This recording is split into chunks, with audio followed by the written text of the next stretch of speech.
Hi, this is Deanna Kosaraju. I'm the founder of Global Tech Women. I am really looking forward to this session. It's called Move Around to Move Ahead. Sustain your passion for technology for the long term.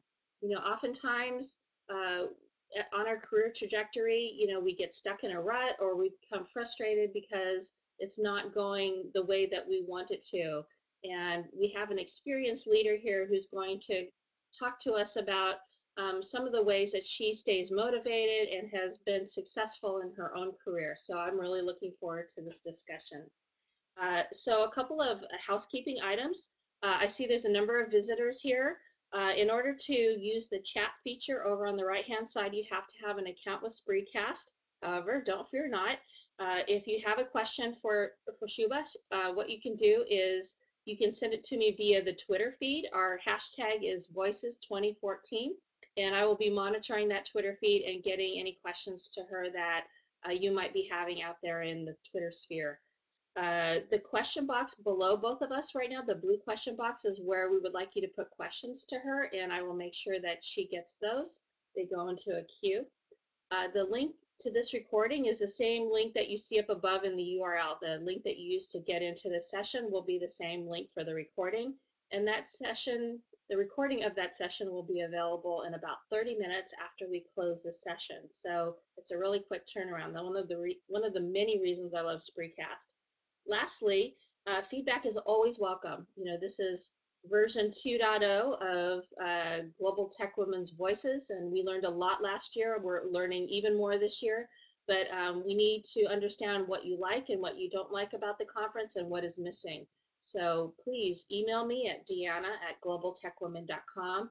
Join our amazing Facebook group where we talk about news and articles related to women in tech around the world. It's really become a fabulous group. I highly recommend that you join it. I think you will love the conversation there.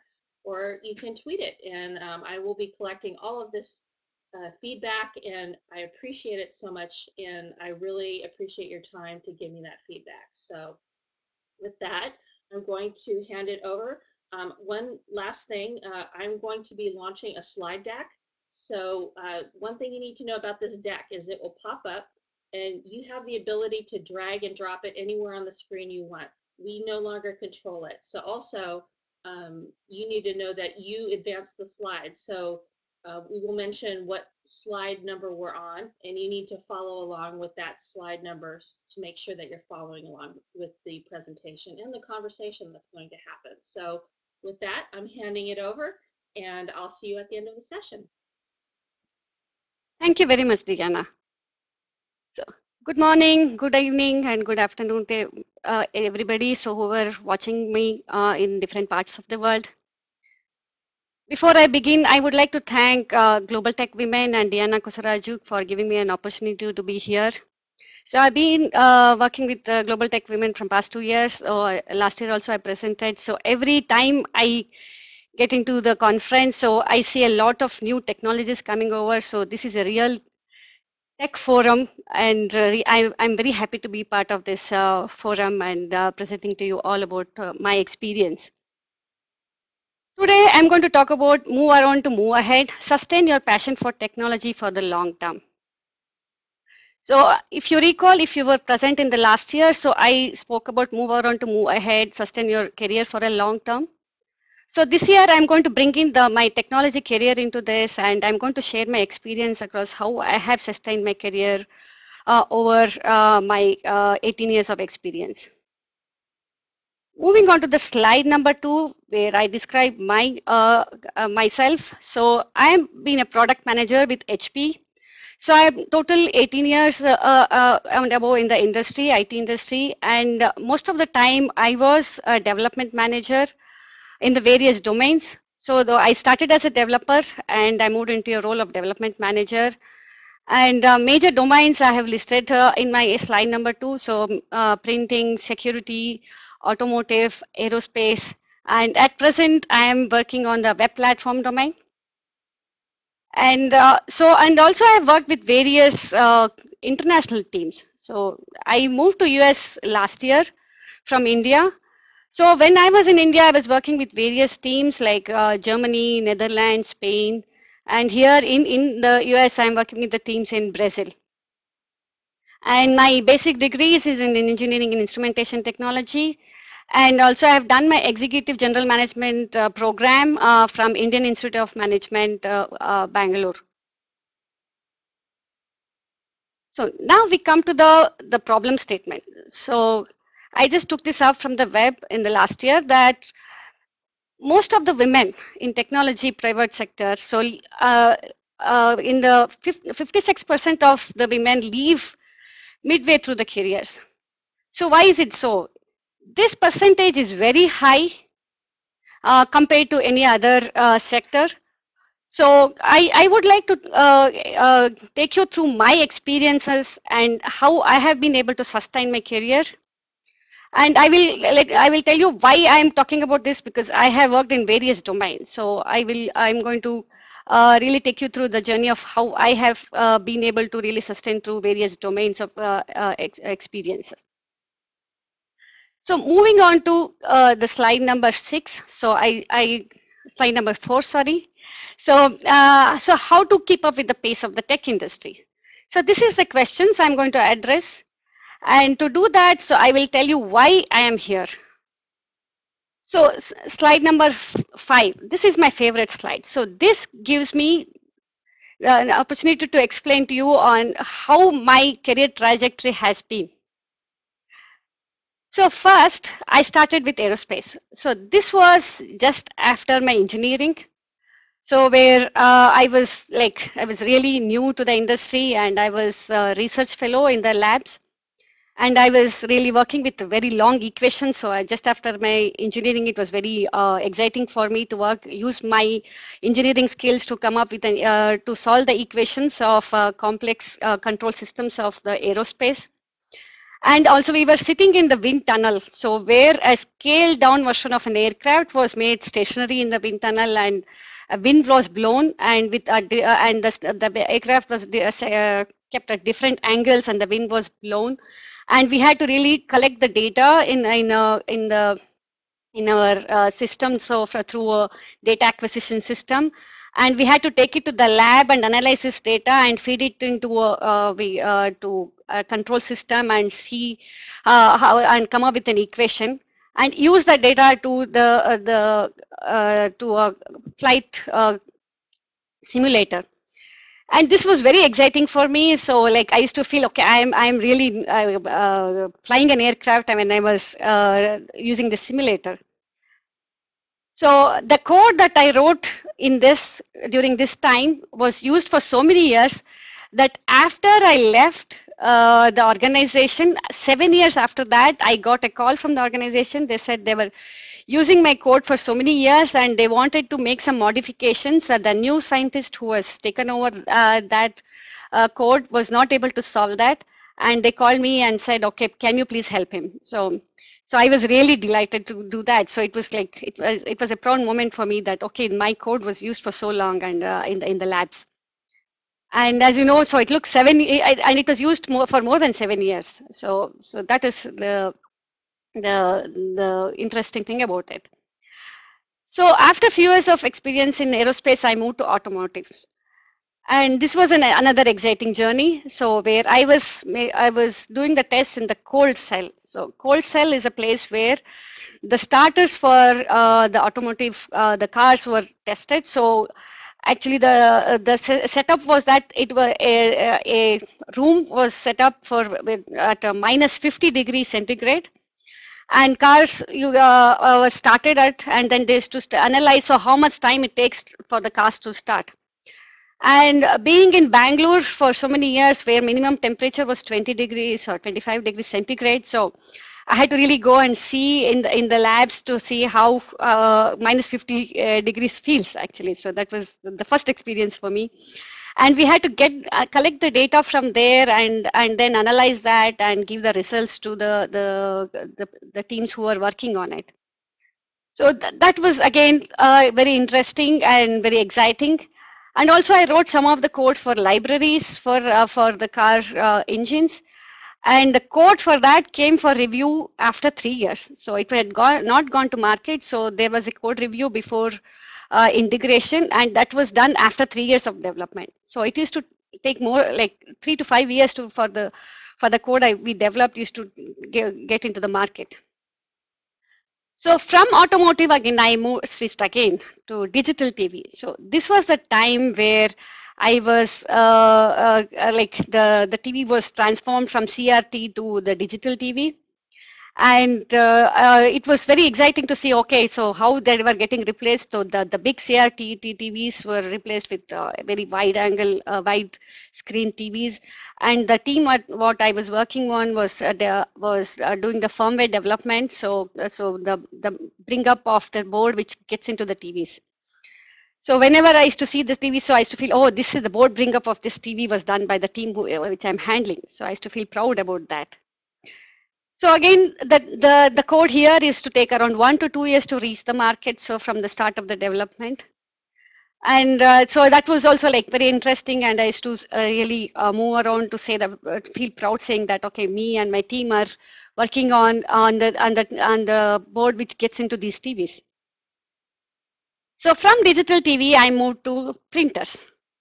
So this was the time in India where the printers were reaching home. So like earlier, before that, so we had to go only to get the printing done outside.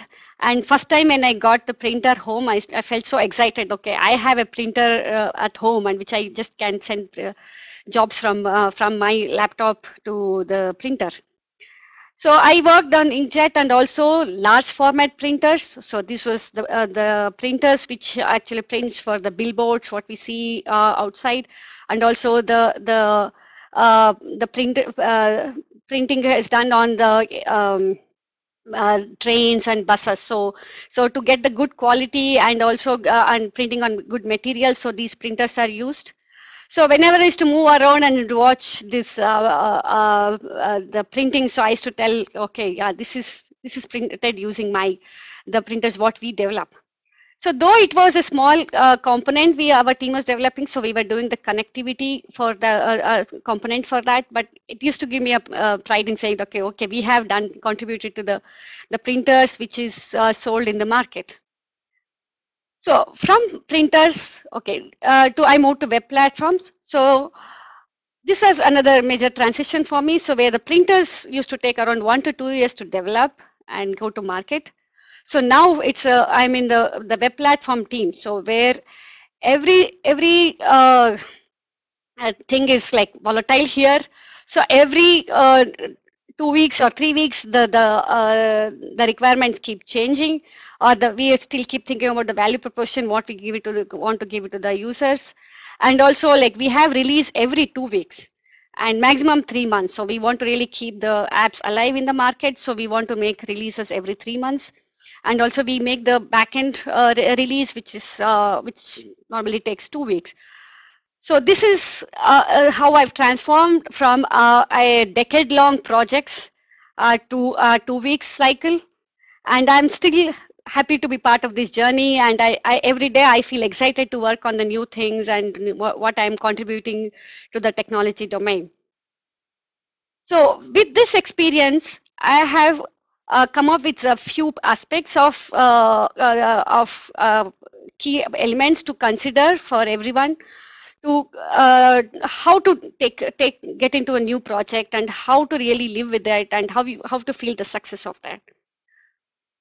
So I'm in the slide 6. So where I have brought up that the 5 steps to help you adapt to tech industry. So okay, there could be several steps. So I have consolidated them into 5 steps, and so that we can really see where we are when we get into the project, and then where we have to how we have to adapt to really be successful, and how to make a good move to the new project. Moving on to slide number 7. So I'm going to start with the first step here. The first step I want to say is that understanding the product and the development cycle is the key thing. So this is very important for us to see what we are working on. So what is the big picture of what we have taken up? So be it an aircraft which is too big, so it's impossible to say, okay, we understand the whole system. But I want to know the component which I am developing is fitting into the big picture. And okay, in the web platform, so again, I have every 2 weeks life cycle, but I have to have a big picture of where my components are fitting into. So depending on the role, one is to understand the product. So as a product manager, so I need to know the business value and how I explain the, the business value to the team. And as a developer, I had to know, okay, where my big, where my component is fitting into a big picture. And understanding the development life cycle. So from my experience, you have seen that, okay, I had a decade-long project. So it used to be a big waterfall project. So where it used to take years to develop. And each phase used to be very big in that. And it was kind of, when once we were in test, so it was very difficult to do and fit in any new component to that. So it was a very long project. And now we are in the agile mode. Every 2 weeks, so we do the planning, and every 2 weeks has the analysis and development test cycles. So one needs to know which development life cycle we are into when we get started. And also it's important to know which phase we are getting into. So when I'm in the test cycle, so I cannot really say, okay, I will do the analysis now. So I need to really get into the testing mode and understand how the analysis was done and then get into that. And also you need to know that, okay, if you are in the deployment mode, so we are responsible for the defects, what is in the system, and need to know what is there in that. So it is very important to know which phase we are getting into, apart from where we are understanding the life cycle of the project. So in slide number 8, I have some tips. So to talk about how we understand the product and the development's life cycle. So to start with, so understand the business value. So again, this is depending on the role, I need to understand the business value. So as a product manager, so I need to really fit into how the revenue is coming from. And as a developer, so needs to know, so where what is the value of this feature to the big picture of the business.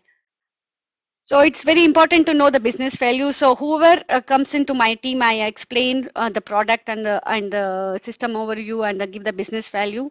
So and also I ask, as a developer, I always advise people to ask more questions about where their component is bringing value to the system. So after understanding the business value, get the system overview. So this could be again a business overview and the technical overview. So and we need to know how they are, each component is fitting into each other. And then the next step is to understand the product development life cycle. So as I said earlier, we need to know if it is the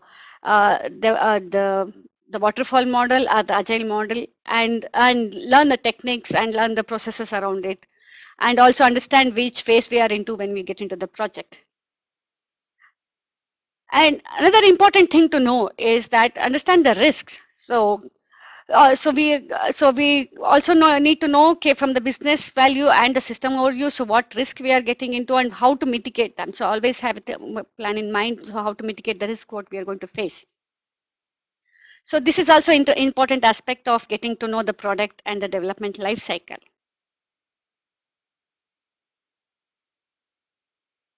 So from this, I'm going to go to the next slide, slide number 9, where I'm going to explain the second step.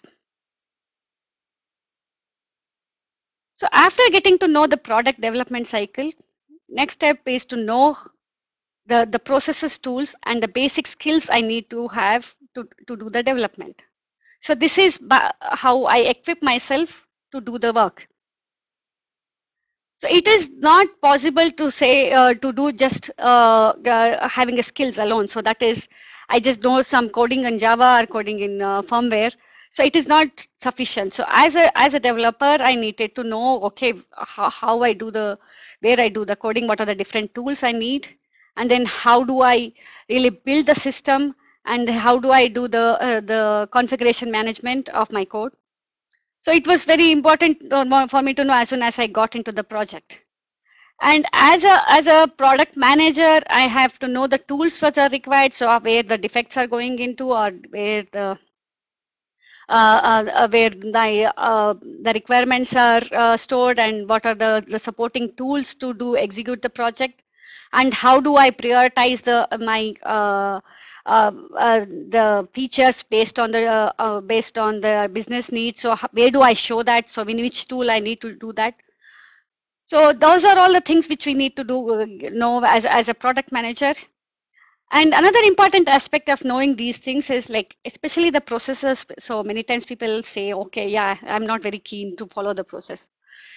So the processes actually gives us the objective view of the things. So there is no person attached to it. So when I say, okay, I have so many defects in the system, so it is not a person who has developed has a defect. So it has the system has defects, so we need to solve that. So it gives an objective view of the system.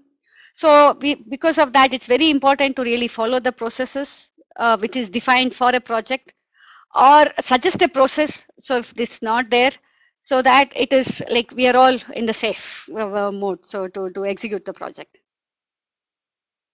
So I am going to take you through the tips I have for getting equipped. So I'm in the slide number 10 for that.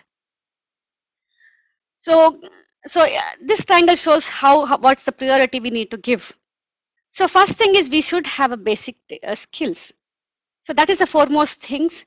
So many times the product and the skills go together. So many people switch the jobs on based on the skills, may not be the product. So for me, always the product has been exciting. So when I moved around the product mode, but many people move with the skills. So I'm a firmware developer and I have an expertise in this, or I'm a web developer and I'm expertise in this. So I move based on that.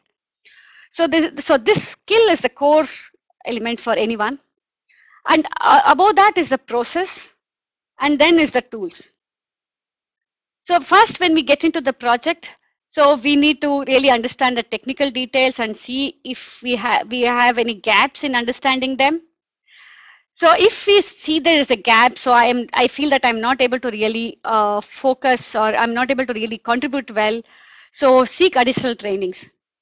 So when I was doing, when I was in earlier, when I started, so we used to really go for trainings in-house kind of. So it used to be kind of, I used to go out for 2 to 3 days for training. So, but these days we have lot of web trainings available. So make sure you spend enough time on additional trainings, what is required to really be equipped to take on the project. And the next step is understanding the process. So like depending on the life cycle we described, so we need to know the different tools used for that.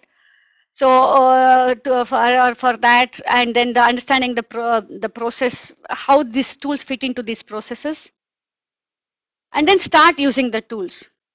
And again, many times people have hesitations to use the process related tools. So yeah, it's too much time consuming for me. I don't want to use it.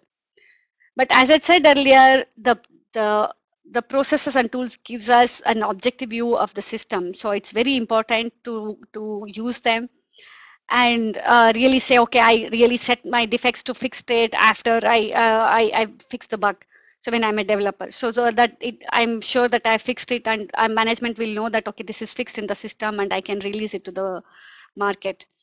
So as from management point of view, so need to ensure that people are using the system, and I get a holistic view of a system, and I see the metrics around the product, and I can make a call, so I can make release to the market based on how many defects are in the system. And also going for certifications also helps to really strengthen the skills. So sometimes, okay, we get the skills by doing on the job. So we learn a lot of things, but we really need to connect to some of the theories or part of aspect of it, so that it strengthens our skills and improves our productivity. So it could be two things. So I'm on the job, and then and then take up the training at the end of it, so that I can strengthen my skill. Or I have a gap, so I want to really understand quickly. So I take up the certification, and then get onto it so that I can really speed up when I take up the job. So I recommend going looking for certifications actively. And also make sure that you don't spend too much time on them. This is a caution I'm giving you. So make sure that they really are going to help your career, and also don't affect your which affect your productivity, because some of the trainings may not be relevant. So make sure you make a cautious decisions when you go for certifications. So with this, so I end my tips on the get equipped. So I'm going to move to the next one. So slide number 11, about knowing your boundaries. So as we all know, product development is a team effort. So I cannot develop a product by myself. So it needs an entire team to do this development. So it is very important to know in a team who gives me the output input and to whom I am responsible for giving the output to. So who gives me the requirement and who does the testing, or if I was a tester, who gives me the code for testing. So it is very important to know the roles and some of the boundaries. So I am not saying that it's a hard boundaries that I will not take up anything other than what I'm supposed to be doing. But it's important to know that what I'm responsible for, and who is the next person who takes the baton from me when after I do the completion. So in order to do that, I have some tips here. So know your boundaries. So we need to meet the stakeholders for the project. So as soon as we get into that, and also talk to the manager. So I'm in the slide number 12 for this. So understand what you are responsible for, and also make yourself understood by your stakeholders, that what I am doing this for to make myself responsible for this, and and this is my input, and I'm giving the outputs to this. This is very important, that to know that when we can say no, because this is the problem of many women, that we tend to miss sometimes when to say no. So we take on everything that comes up, and also sometimes tend to accept the mistakes which is not ours. So this is my experience. Sometimes I've said sorry which was not required to say sorry for whatever mistake that had happened in the system. So for that, we need to know the roles and responsibilities of who's taking over that and where the issue lies in. I can always go out of the boundaries to help each other, because we are always working on a team, and the success of the team is very important. But we should not come in a way of others' boundaries to do that. So like I cannot take on somebody's role saying that, okay, because you're not able to do, I will take over. So we should not be getting into that. So we should be in the helping mode when it's required to help the other person in the whole chain. But we should really accept our roles and our responsibility within whatever we are taking up, and then make sure we execute according to that.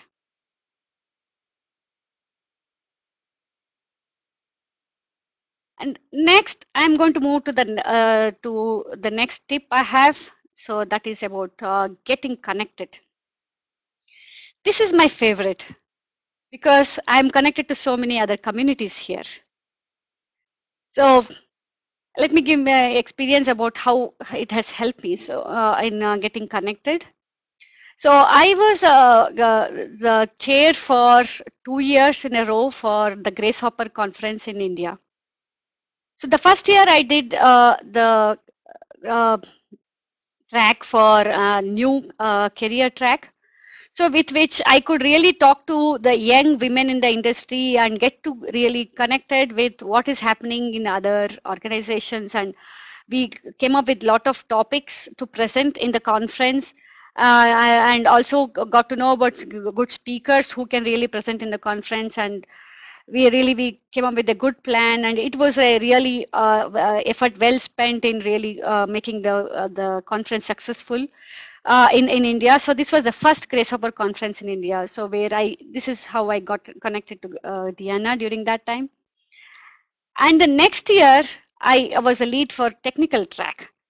So in technical track, so we had 16 topics to be covered, and we made sure that we cover the latest technology in every industry, so including hardware and bioinformatics and also medical. And the hot topic during that time was cloud computing. So we had many talks around that, and so where we had brought very inspiring women to talk about the technology and how they have been successful in their own domain. And while doing that, so it gave me a thought, okay, I think I should move out of my current role and current responsibility and get into cloud computing, so which is the in thing and which is very exciting for me. So that I was looking of for something new and some different domains. So with the help of this and also after talking to many people, so I was able to really get a good grip of what is happening in the industry and how I can gear up myself to really get into this domain. So this is a very interesting aspect for me to say that. So having connected to really good technical women helped me to really decide on my next move. And I also within the team, I have an example to share. So we had used a database, so which is not very common in the market, and we didn't have enough expertise. So because it will fulfill the need of our requirements, we had used this database. But while we are completing and we were about to go live, we realized that so we don't have enough expertise to really go live with this. So then I reached out to an external agency so who can help me out with the training. And while from there I got to know that within our organization there was a team who was already had an expertise and they were willing to share with us. And we approached this team and really we got two good trainings from them, and with which the team was able to really make use of that knowledge and do the deployment. And also we started continuously using the team for reviews, and it was kind of it's still going on. It is very interesting journey for both of us, so that we are getting to know so how we can deploy the system and effectively, and also it is an experience for the other team to know, okay, whether that what are the different challenges in deploying, and so they are also learning from this experience. So with this, it's a win-win situation for both of us, and we are still continuing. So, what I want to say is that it's not possible to do everything by ourselves and within the team itself. So we have to reach out outside the boundaries and get connected and get the support, and then make use of that for our internal project. And also I'm part of the other forums like open groups where I do the reviews, and also I'm part of the project management network with the PMI and after completing my PMP. So this is giving me keeping me up to date with what is happening, and so how I can make my next move, or if I'm an area I want to contribute to. So it is not that I want to go away from what I'm doing, but it is like I always think of where I can contribute to next in the technology. So moving on to slide number 14, so where I have given the tips about how we can develop a network. So it is important to have a develop a network within and outside the organization. So developing network within is like with the different teams, and also where we have a center of competence. And outside the organization, as I said, so like with the different forums and different news groups. And as we network, so we also have to see that we are approachable. So it is not that I always go out to seek to seek the advice kind of. So I always also have to make sure that I spend enough time to help others. So I want to make sure that I set some time aside to really help who comes to me, because we are always working on a win-win situation. So it's important that I make myself approachable, and I volunteer for any new ideas who coming up from the other teams. And another thing is to contributing to news groups. So I was doing this a lot when I was a developer. So I used to really post a question, and I used to answer the questions whenever I was waiting for others' questions. So, but that is not a good practice. But we should make sure that okay, yeah, we regularly onto that. So somehow don't follow my way that I used to post questions and I used to really wait for answers and then support others' questions. But I suggest that you are always regular onto these news groups, because you get to know what challenges are faced by other developers. Another important aspect for me is finding a trusted advisor. So this is something like similar to mentoring. So actually, mentoring is a more formal way of having an advisor. So many times it may not go very well all the time. So I'm not very much onto mentoring, but I always find having a trusted advisor has helped me in the organization. So this is a person who can really give me an unbiased opinion about a situation. So like whenever I have faced problems, so I have seek the help of some of the advisors like this. So who are really well wishers for me, but not at the cost of like saying that you are all the right all the time kind of. So saying that okay, during this situation you behave like this, but maybe the other person would be thinking like this. So that is why that's how you got an answer. So that makes me think, okay, maybe I should change myself to really approach the problem next time in a different way. So this is has helped me a lot. So I want all of you to think about this when if you have a trusted advisor in you. So and if you don't have, so I always go out and reached out to them, because this helps you a lot when you really have good and both the bad situations. And also the last one is signing up to various forums. So this also has helped me a lot. And earlier I used to really attend a lot of tech forums. So being a developer, I used to really attend a lot of developer forums.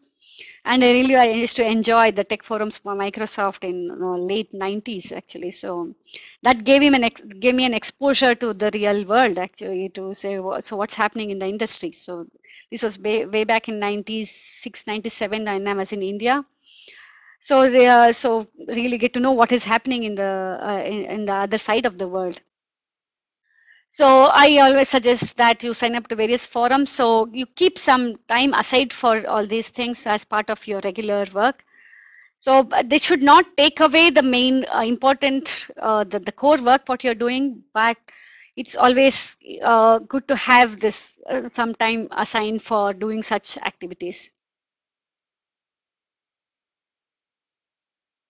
Now, I'm moving on to the next section. So the fifth step, and slide number 15.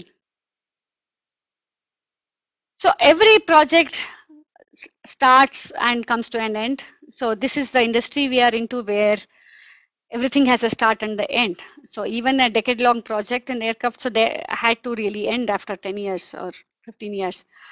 So there is nothing like okay, I will do the same job for 30 years in my career. So whenever it ends, so it can be both ways. So it is kind of fun. Sometimes all the products will be successful, so it will be getting a lot of revenue in the market. And okay, during the automotive, okay, the car is a hit in the market.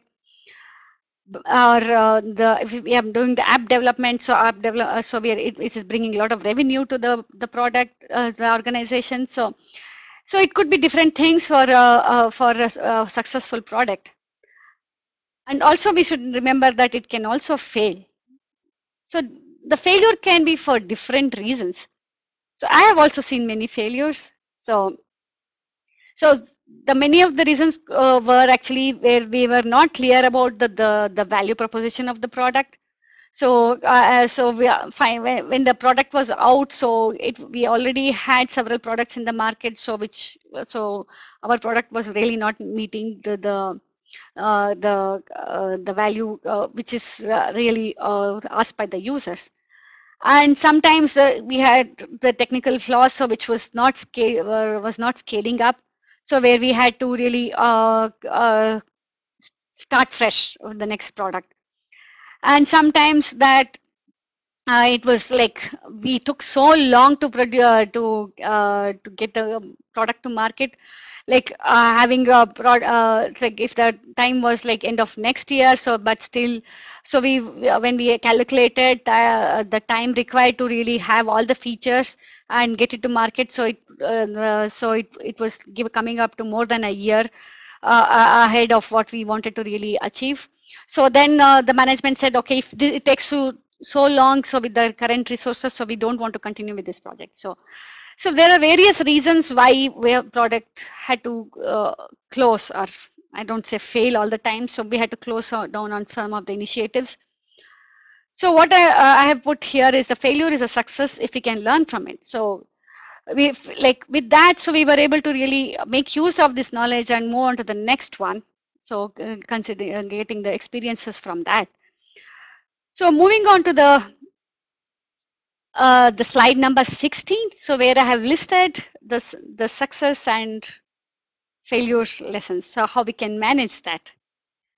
So first thing is when we have success, celebrate it. So that is something which we as women tend to miss. So we don't celebrate that. So and we move on to the next one. So it's always good to sit back and really relax and okay, celebrate the success and think about what are the best practices, what we have done, and reflect on that, and then take it to the next assignment. And share the joy with family and friends. So this has been very important for me. So when I was in aerospace, so I took my parents to the flight simulators, saying that so this is the small aircraft, the 3D graphics of the aircraft I have developed, and this is being used by the scientists to really come up with the to see how their control algorithms are shown outside in a 3D. So this was like, and I was also really taking pride in that I was able to fly an aircraft, and yeah, believe me, I was not never able to land successfully. So, but I used to. This was a really pride moment for me to share my joy with my family. And also like when I was moving around, so when I saw a big billboard with a nice picture, so when I was walking with my daughter, so I said, okay, I will take the picture of you with this, because this is would have been printed with the printers what we have developed. So I feel nice to see the picture here in the wide open market. So I took the picture of her in front of the billboard. So it's really nice to feel take this the work back home and share the success with the family members, and it gives a fulfilling experience moment for all of us actually. At the same time, so the failures also can happen. So because it's not possible to be successful all the time. So very rarely see who is successful all the time in their career. So when we face this, so it's important that so we see what is our learning from this. And again, the learning of this is to be taken up in the next one, and see see that we don't do the same mistakes. Many times I have alerted my management about when I felt that something is going wrong. So where I'm not authorized to do something, but still I wanted to really take an opportunity to talk to my management, saying that this is not going the right direction, and I think you need to think about it. So, and with that, they were able to take some actions around it, and so we were able to get back the project and track. So, so that's why I always want to you to reflect on what has gone well and what has gone bad, and really keep a check on that and alert people around you, and also take actions by yourself. And take the support of family and friends. So it's equal to share the joy. So it's also important to share the failures with the family. So just talk to them. So I spent a lot of hours together with my friends when something's went wrong, and I used to tell them, so just listen to me, so and help me out. But anyway, they were not really in a position to help me out in what my next move could be, or what they wanted me to do. But it was kind of really giving me a strength to say, okay, how I can move forward. And last but not the least, do not lose confidence. So when something goes wrong, so do not lose confidence. There is always a next time. So with the lessons learned from the previous experience, we can always come up with that, and it is we can always move on with the success in the next assignment we take up. So they never lose the confidence when something goes wrong. So with this, I'm completing my 5 aspects of the steps to see how we can manage ourselves when we take up the new assignment. So I want to do the recap of what we have done so far. This I have put it in the slide number 17. So the first thing is the product. We need to know as soon as we get into a new assignment. So understand the product and the development life cycle. So once we get to know this, then start with the support tools around it. So for that, we need to get equipped ourselves with the skills and the processes and the tools around it, so that we can gear up to do our work. And with this, we start doing the work. And then when we are doing that, so we need to really know our boundaries. So what we are responsible for, so what is our input and what is our deliverables are, and where we have whom we have to talk to about our deliverables, and how will we get to know about the outcome of what we have done. And also talk to the management, the stakeholders, to make sure that so they know what we are responsible for.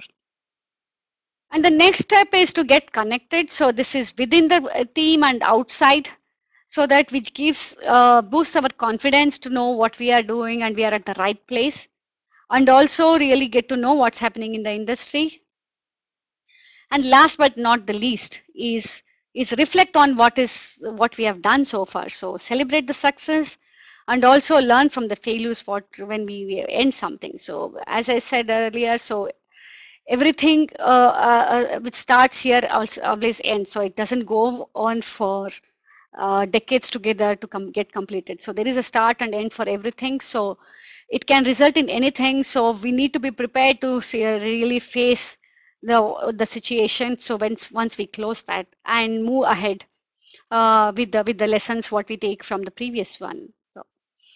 So with that, I end my recap, and I'm getting into the conclusion of my presentation. So this is, I'm on the slide number 18 for this. So the way I want to conclude this is that, so whatever domain or whatever industry I'm into, so I have seen that the basic principles of development is the same. So so the technology as such is moving fast, but the development principles remain the same. So the code I developed in aerospace was getting tested by the pilots who used to come and test in the simulator, or the code I developed in the libraries for the electronic control unit in a car was getting tested by in the fields by the calibrators. So, or we have the testers to do the app test in the labs for the for what the development I'm doing now. So the principles remain the same. So we need to know that, so that we are well equipped when we take up a new the project. So what the principles, how the principles have remained the same. Another important aspect is switching to your new projects need a fresh start every time. So whatever we have experienced in the past, but whenever we take up a new thing, so we need to make sure that so we are uh, uh, doing it for the first time. So means people really look for the contribution from the beginning, and nobody will listen to us. Okay, I have done this 10 years back and I know it very well. So that doesn't help. We really need to be really hands-on and show the results from the beginning. So and really say that that we have understood the system and we are able to really make the product a success in the end of it. Because what I see is, so though we have experienced the past about different things, but the combination of the tools and the product and the teams, so these are all really different variables. So they all come together when we do the new projects. So that is, it's again a new experience for us to really face everything. So it's always important to know that we are doing a fresh start and then we have to really start contributing from the beginning. And my last message is the continuous learning is the key. So being in the tech industry is not an easy thing, and we have to really keep ourselves abreast of everything. And we have continuous learning is the key here. So we have to unlearn few things what we have done in the past, some of the tools which we were using in the past, but learn again and learn the new techniques. So we have to it's a very continuous process, and we have to really be in par with what is happening in the industry, and we have to keep up with the pace of the industries to really make a contribution to the industry. So that is my message to all of you, that really to reflect on yourself and see where we are really doing the continuous learning when you are in this industry. So with that, I end my presentation, and now I'm open to the question and answers. So do we have questions? So do I see the questions here from the teams?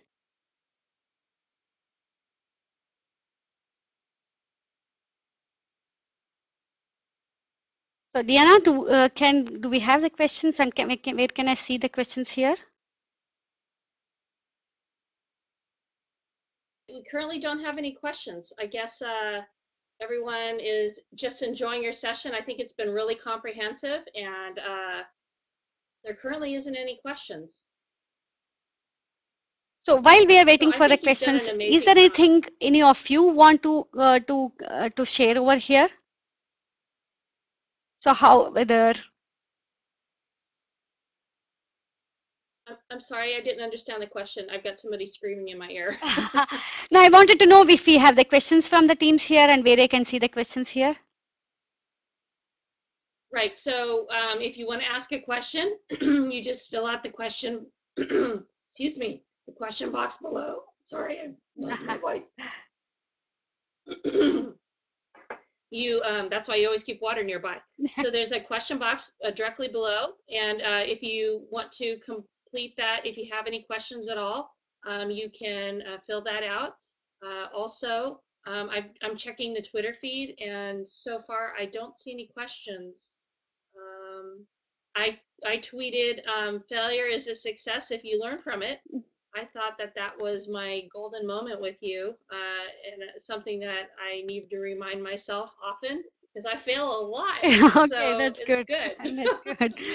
Yeah, so like moving ahead with that is a very important thing for me. So I always tell the team and my friends about that. So I've just overcome that every time whenever I face that.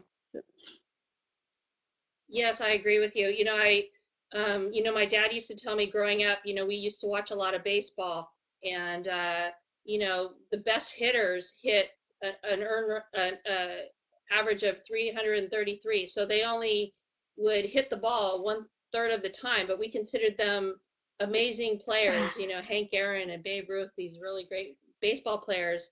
But they only actually hit the ball one third of the time. The other two thirds, they're Really, failing, yeah. right? So, but we consider them great, right? So it's all relative in how we perceive success and how we internalize it, which allows us to learn from it, like you said, which you have done throughout your life, or let it take its toll on you, which is not healthy. Yes. So I'm really glad that you shared your stories. That was nice. Yeah, thank you. Thank you very much, Diana. So Okay, well, if no one has questions, I'm going to go ahead and close it, if that's okay with you. yeah, that's Do you have fine. any parting comments you want to make? Yeah, I would like to thank Okay, you and the Global Tech Women for giving me an opportunity.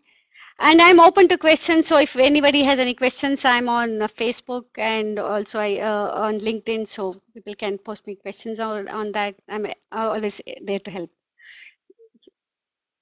great, great. And you're always you've been an incredible supporter of me Thank before you. Global Tech Women, during Global Tech Women, and I hope beyond that. Yeah, So you've been an incredible partner and friends, and I'm really happy to have you be part of the conference. So thanks so much. yeah. Thank you very much, Diana. Thank you all. Thank you for Okay, watching my everybody, presentation. that closes this session. Take care. Have a great day, evening, afternoon, morning, Yeah, whatever it is for you. Take yeah. care. Thank you. Bye bye.